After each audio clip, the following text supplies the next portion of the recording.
Hello बच्चों, हमें question में क्या दिया? The correct order of increasing CO bond length of this molecule. हमें 3 मॉलिक्यूल दिए हैं, इनके बारे हमें क्या बताना है? सीओ बॉन्ड लेंथ के बारे में बताना है, इंक्रीजिंग ऑर्डर हमें बताना है। तो पहले समझते हैं, बॉन्ड ऑर्डर डायरेक्टली प्रोपोर्शनल होता है बॉन्ड लेंथ के।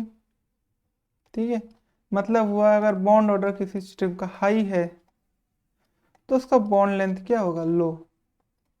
ठीक है, इनवर्स रिलेशन है। तो हम पहले बॉन्ड ऑर्डर निकाल देते हैं हमारे कार्बन मोनोऑक्साइड में, कार्बन डाइऑक्साइड में और कार्बोनेट में। इसका बॉन्ड होता है 3। एक्चुअली ये 3 नहीं होता है, ये होता है 2.57 में, लेकिन हम इसे 3 मान के चलते हैं।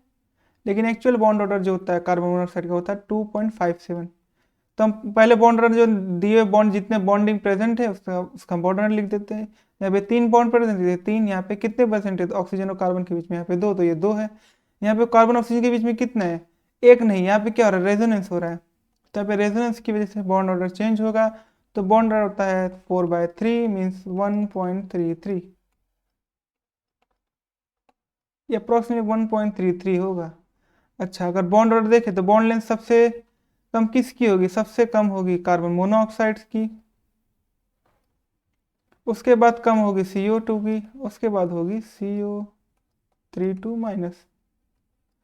तो सबसे कम बॉन्ड ऑर्डर किसकी होगी? CO की। सबसे ज़्यादा किसकी होगी? CO32- की। तो सबसे कम CO की, उसके बाद CO2 की, उसके बाद CO3 की। तो हमारा आंसर कौन है? हमारा आंसर हुआ ऑप्शन डी। हमारा जो हमारा सीक्वेंस है वो ऑप्शन डी से मैच कर रहा है। CO का लो बॉन्ड लेंथ होगा और CO3 का हाई बॉन्ड लेंथ होगा।